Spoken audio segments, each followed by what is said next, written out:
ही न्याय मागतेत, न्याय. जर हा रस्ता रोको असता तर धिंगाणा झाला असता. गाव यांचं आहे, लेकरू यांचं होतं, त्याला मारून टाकलं आहे, तरी आरोपी मोकाट आहेत. CIDची त्यांची मागणी आहे, CID मार्फत चौकशी करा. त्यांची मागणी सरकारी वकील द्या.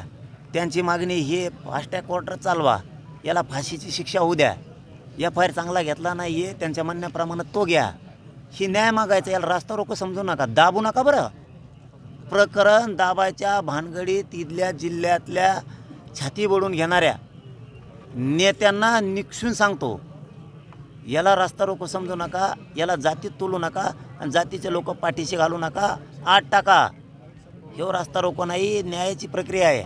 हे लोक सकाळपासून संयमानं बसली आहेत, म्हणजे शांततेत ते मराठा. आणि महाराष्ट्रातही संदेश फिरायला लागला आहे. महाराष्ट्रातल्या मराठ्यांना सांगतो, संयम धरायचा आहे, सगळ्यांनी शांत राहायचं आहे. न्याय 100% मिळणार आहे. SP साहेब हे सगळेजण काम चांगलं करत आहेत, ते न्याय देतील. या मागण्यांच्या सगळ्या न्याय मिळेल. आणि माझीही इच्छा आहे की सरकारनं आणि मुख्यमंत्र्यानं आपल्यामार्फत तातडीनं हा विषय ताबडतोब हाताळा. कारण हे मर्डर झाला आहे, ही काय रास्ता रोको नाही एखाद्या मागणीसाठी. तुम्ही संवेदनशील असाल तर हे ताबडतोब मुख्यमंत्र्यांनी हाताळा.